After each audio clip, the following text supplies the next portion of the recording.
contrainte par les difficultés budgétaires. En matière de dons, par exemple, l'Agence française de développement met 700 à 800 millions d'euros chaque année en dons sur donc, des projets de développement.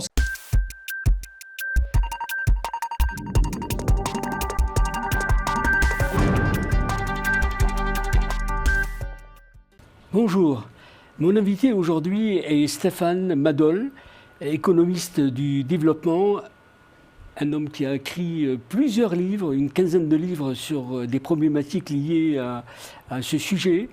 Et son expertise est pour nous aujourd'hui essentielle pour comprendre, décrypter ce qu'on appelle le développement, l'aide au développement, et qui aujourd'hui, cette sémantique a changé et on va avec lui aborder cette évolution. Bonjour Stéphane. Bonjour, merci beaucoup de m'accueillir chez vous. Alors juste, je rappelle le dernier livre qui est une réédition mais développé, qui s'appelle « Du développement au développement durable », le manuel du développement durable, un livre de référence aux éditions L'Harmattan. Et je rappelle que vous êtes aussi chroniqueur à Alternative économique, à la Croix, et dont plusieurs... Tout à fait. Qu'est-ce qui explique cette envie d'être aussi prolifique Eh bien écoutez, partager avec des lecteurs, partager mon expérience du développement, puisque effectivement j'ai travaillé à l'Agence française de développement pendant 30 ans, en m'occupant de la prospective, en étant directeur sur le terrain. Maintenant, je suis consultant et professeur d'économie. Et donc, j'aime partager avec les autres des thématiques sur le développement, sur la politique, sur l'Europe. Alors, justement, Sir, on aimerait bien partager avec vous. D'abord, expliquez-nous ce vocable qui s'appelle aide au développement, ce que c'est. Beaucoup de gens ont du mal à bien pénétrer l'univers sémantique et surtout cette évolution vers la solidarité internationale. Expliquez-nous. Alors, l'aide publique au développement a été créée dans les années 60, après-guerre, donc, pour aider les pays pauvres à combler leur retard par rapport aux pays riches. Aide publique au développement, ça veut dire que ce sont des engagements financiers du public vers une catégorie de pays qu'on a baptisé les pays en développement. Dans ces pays en développement, il y a les pays pauvres d'un côté, les pays émergents de l'autre. Et l'aide publique au développement, telle qu'elle est faite actuellement, il y a deux vecteurs vraiment très très importants. Le cadre de l'OCDE, avec les 32 pays développés qui envoie des flux d'aide publique au développement, et puis maintenant les pays émergents qui ont aussi une coopération sud-sud. Oui, et justement aujourd'hui, dans cette aide au développement, on va vers de plus en plus, entre les prêts et les dons, on va vers les prêts. Expliquez-nous ce jeu. Alors, traditionnellement, l'aide publique au développement était essentiellement en dons. Et actuellement, pour les 32 pays du CAD, Comité d'aide au développement de l'OCDE, c'est encore le cas, puisque 94% de l'aide publique au développement se fait en dons. Il y a quelques pays, dont la France, l'Allemagne et le Japon, qui font aussi de l'aide publique au développement en prêt. Ce sont des prêts bonifiés, donc par de la subvention, qui permettent d'avoir des taux d'intérêt plus bas et permettent de financer des opérations dans les pays en développement. Mais l'aide publique au développement en tant que telle reste une aide publique au développement en dons. Mais au fond, est-ce qu'on peut dire que c'est un gadget pour servir de le soft power en termes de coopération où réellement il y a... Même si le chiffre reste très modeste. Alors le chiffre reste modeste, mais il est quand même relativement élevé. 212 milliards de dollars d'aide publique au développement décaissés chaque année, c'est quelque chose de quand même important. Important. Ce n'est pas un gadget pour moi. Il y a des projets de développement qui apportent vraiment quelque chose aux pays en développement. Simplement, l'aide publique au développement seule ne permet pas de sortir de la pauvreté certaines parties du monde. Il faut des politiques publiques locales associées à une aide publique au développement. Oui. L'aide publique au développement, c'est aussi du conseil. Ce n'est pas forcément des financements. Alors, il y a des bons conseils et il y a des mauvais conseils. Alors, vous me parliez des prêts d'aide publique au développement ou des dons d'aide publique au développement. Les prêts d'aide publique au développement permettent de financer des grosses infrastructures, permettent de financer des services publics marchands. L'aide publique au développement en dons, ce sont plutôt les secteurs sociaux, santé, éducation. Alors actuellement, le grand problème qu'on a, c'est que les budgets d'aide publique au développement s'écroulent un peu, puisqu'il y a une compétition entre des attentes en matière de sécurité, en matière de défense, qui doivent être comblées sur le plan budgétaire, ce qui fait que l'aide publique au développement a tendance à régresser. Le coup de tonnerre avec les États-Unis qui arrête USAID, aujourd'hui, il y a un bouleversement complet. Tout à fait. Et qu'est-ce qui, déjà, est-ce qu'on a des retours sur cette décision et qu'est-ce qu'il faut craindre en termes de conséquences? Les retours, oui, on en a, puisque cette aide était une aide en don, essentiellement une aide humanitaire tournée vers les secteurs sociaux, donc irremplaçable. Et elle n'a pas été comblée par les autres donateurs. La spécificité de l'aide américaine mise en œuvre par l'USAID, c'était une aide en don pour les secteurs sociaux. Oui.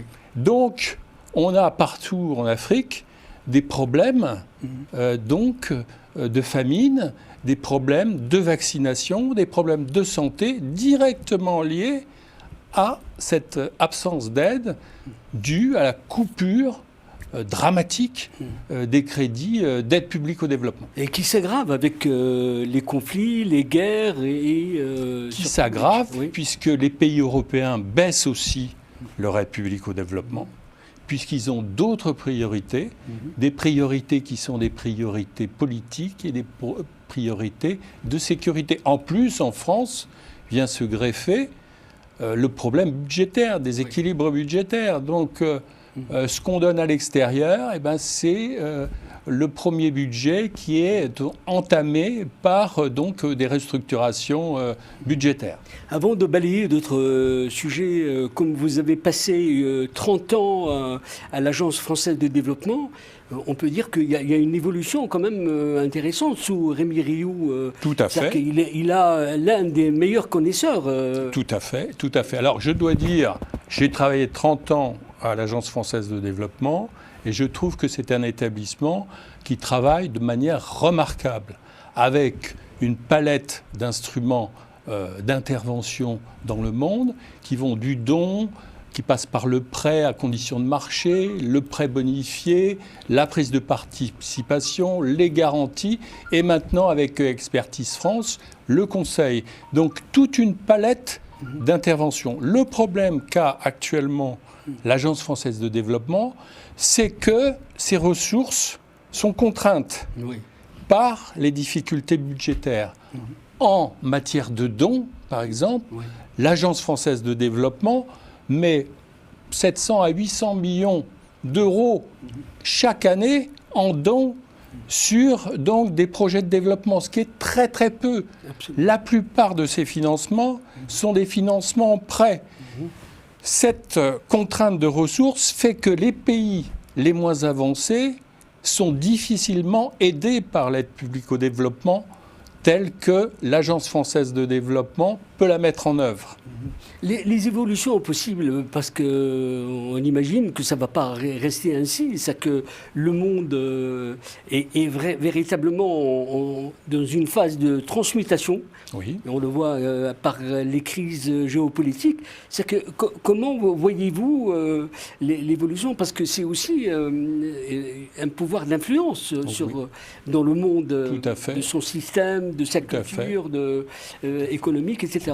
Tout à fait. C'est le multilatéralisme qui est en jeu. Oui. S'il n'y a plus d'aide publique au développement, s'il n'y a plus de solidarité internationale, s'il n'y a plus d'objectifs de développement durable tels qu'on les a donc adoptés en 2015, il n'y a plus de coopération internationale. Donc c'est à la source de la coopération internationale. Donc on peut être inquiet actuellement, mais on espère aussi qu'il y aura un rebond parce que cette aide sert les pays en développement. Alors encore une fois, seul, c'est difficile, puisque les opérations qui sont financées, que ce soit la santé, l'éducation, les services publics, ce sont des opérations qui demandent après, pour durer, que l'État sur place finance le fonctionnement et la maintenance de ces infrastructures.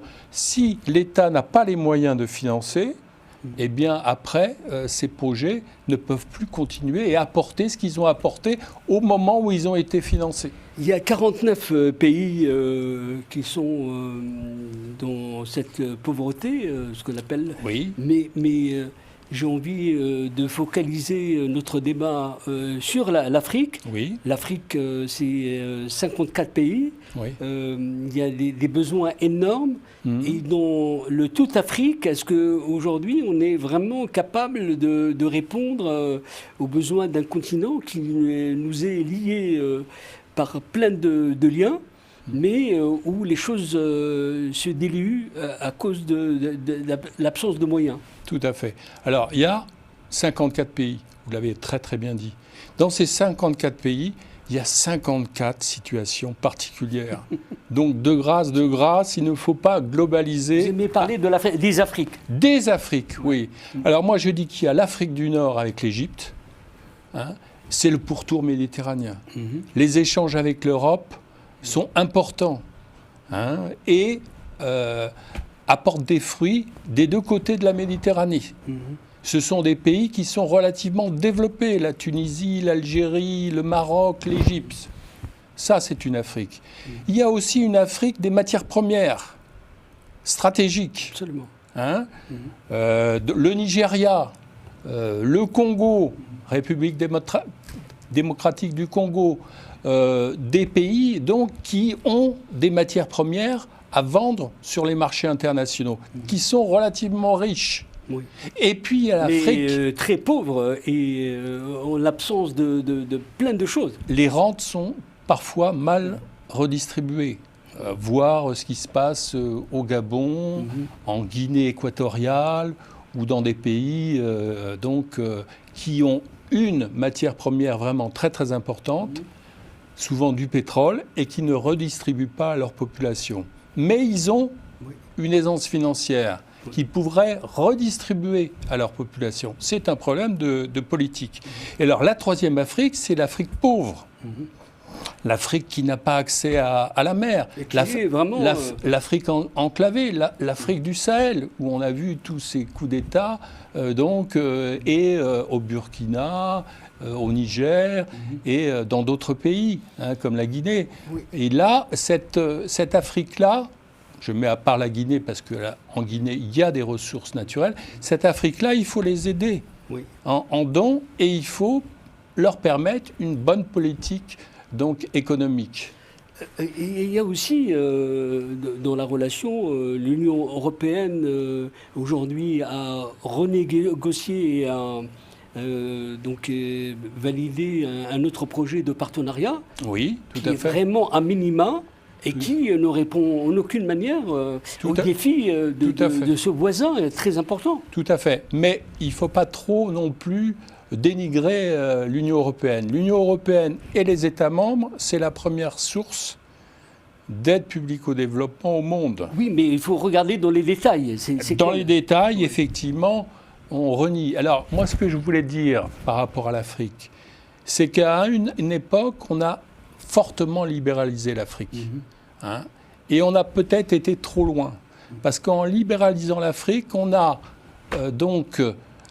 détruit des appareils de production qui étaient fonctionnels. Maintenant, il faut réapprendre à produire sur place en Afrique, dans ces différents pays, et sortir du monoproduit matière première pour aller vers la transformation sur place. Et pour faire la transformation sur place, à mon avis, c'est un avis d'expert, il faut de la protection. Il ne faut pas trop de libéralisation. Donc, de grâce, essayons de recréer des filières de production sur place. Oui, pratiquons l'afro-réalisme, c'est-à-dire que quand on voit par exemple la zone de libre-échange, qui est un projet extrêmement prometteur, Oui. mais l'Afrique n'a rien à offrir. Il y a deux évolutions intéressantes. C'est d'abord de pouvoir coordonner les politiques commerciales des pays, mais le système n'a pas de cœur, un système pivot. Tout à fait. Il y a une très grande disparité, inégalité entre ce que peut offrir l'Afrique, essentiellement pour aujourd'hui des matières premières, et ce qu'elle peut recevoir des produits transformés. Quels sont les grands problèmes de l'Afrique actuellement ? Premier problème, les politiques publiques. Des politiques publiques orientées vers la production locale. Deuxième problème, des budgets qui permettent la redistribution. S'il n'y a plus de droits de douane, comme c'est le cas actuellement, où est l'assiette fiscale en Afrique ? Ce n'est pas la TVA. Ce n'est pas sur l'économie informelle qu'on va donc faire fonctionner des exécutifs locaux. Il faut bien donc de la fiscalité en Afrique. Donc deuxième gros problème. Troisième grand problème, on en parle peu, la démographie. Oui. Avec une croissance démographique aussi importante, il est très difficile de sortir la population de la pauvreté. Oui. Avec une augmentation de 2,7% par an, de la population en Afrique, j'ai fait le calcul, c'est 36 millions de personnes en plus chaque année. Oui, c'est explosif. C'est explosif. Et donc vous avez des villes qui grossissent. Les besoins sont énormes, mais on n'arrive pas à faire face aux besoins tellement. Donc il faut essayer quand même une certaine régulation de la démographie, mais une régulation qui soit acceptée par la population et pas imposée. Et ça, peu d'experts en parlent. Voilà. C'est-à-dire que comme il est important d'incarner les propos, et je pense qu'il faut hiérarchiser peut-être les priorités. Que voyez-vous, en tout cas, pour sortir de l'incantation, comment faire pour, dans l'analyse qu'on a d'observateurs, comment tenir les bons bouts, essayer de mieux comprendre ce qui se passe ? Eh bien, c'est ce que je vous disais. Production africaine et transformation sur place. Oui, mais on n'a pas trouvé le point d'entrée qui... jusqu'ici, on a dit et redit ces choses-là. On a dit et redit, mais on n'a jamais essayé d'appuyer ces productions et d'essayer que ces productions ne soient pas en concurrence avec les produits chinois qui arrivent maintenant sur le marché à haute dose. Oui. Et donc qui rendent la production locale presque impossible. Alors, ce qu'a réussi certains pays d'Asie du Sud-Est, l'Afrique pourrait le réussir aussi. Mais il faut donner à cet univers de production tous les atouts pour justement se reconstituer. Il y avait une production en Afrique dans les années 60. Oui. Elle a complètement disparu. Par exemple, la filière du coton, c'était une réussite de la coopération française. Pas de coton transformé sur place. Pratiquement pas. Pas de t-shirt fabriqué sur place. Pourquoi ? L'Afrique renvoie au monde et le monde renvoie à l'Afrique. Oui. On ne peut pas ne pas parler des autres acteurs qui veillent sur le berceau Afrique. Oui. La Chine, la Turquie, la France, l'Europe et bien d'autres pays. Mais c'est que comment vous analysez, par exemple, on prend l'exemple de la Chine. C'est-à-dire que la Chine, qui aujourd'hui est extrêmement présente et a compris son intérêt stratégique en Afrique, c'est qu'est-ce qui différencie dans la méthode ce pays par rapport aux autres ? Parce que c'est un système qui réussit. Alors, ce qui s'est passé, c'est que dans les années 2000, l'Afrique a été désendettée avec l'ajustement structurel et la Chine est arrivée en prêtant de l'argent pour des infrastructures avec des plans de financement. Et s'est implanté partout en Afrique. Et les Africains ont été très heureux d'avoir des financements chinois. Mais ces financements chinois sont des financements en prêt. C'est ça. Qui endettent le pays. Hein. Et donc maintenant, depuis 2019, les prêts chinois, l'encours de la dette chinoise vis-à-vis on peut avoir les chiffres baisse 350 milliards pour tous les pays en développement, mais même sur l'Afrique, les engagements baissent. Donc il y a un certain désengagement de l'Afrique, de la Chine vis-à-vis de l'Afrique, hein, puisqu'on en arrive maintenant à des pays qui sont à nouveau très endettés et la dette chinoise va être restructurée. Alors, ils ne sont pas membres du Club de Paris, mais donc, ils ont des problèmes de refinancement. Alors, une aide publique au développement en prêt à conditions de marché, ce n'est pas forcément une bonne affaire pour les pays en développement. Pourquoi ? Parce que le prêt, ça se rembourse. Évidemment. Et ça se rembourse aux conditions du marché.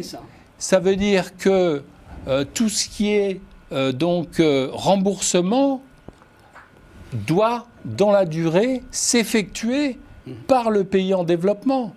Et le risque de change n'est pas pris en compte par les bailleurs de fonds. Donc vous pouvez avoir une dette libellée qui grossit avec la dévaluation de votre monnaie. Mais ça suppose que les dirigeants africains doivent prendre le gouvernail à ce propos. Tout à fait. Et faire attention, c'est-à-dire que c'est très alléchant quand on vous offre un prêt. Oui. Le prêt, en général, il est remboursable au bout de 5 ans. Il y a une période de différé de 5 ans. Donc c'est presque gratuit. Et si vous avez un processus électoral sur 5 ans, donc ça veut dire que vous pouvez emprunter et vous commencerez à rembourser au bout de 5 ans, donc vous ne serez peut-être plus là au niveau des affaires. Donc c'est très très avantageux. Hein. Mais financièrement, après, on rembourse. Et on peut rembourser sur 20 ans, sur 30 ans. Que sera la monnaie locale ? Hein, est-ce que le pays aura les devises nécessaires pour rembourser ces opérations ? Il y a quelque chose qui est très important dans l'aide publique au développement en prêt. C'est que quand on prête de l'argent, il faut pouvoir le rembourser. Et pour le rembourser, il faut avoir des recettes en devises. Donc les projets qui ont des recettes en devises peuvent couvrir les remboursements. Par contre, quand on prête de l'argent à un pays en développement et que les recettes des projets financés sont des recettes en monnaie locale, là, il y a un risque financier très important.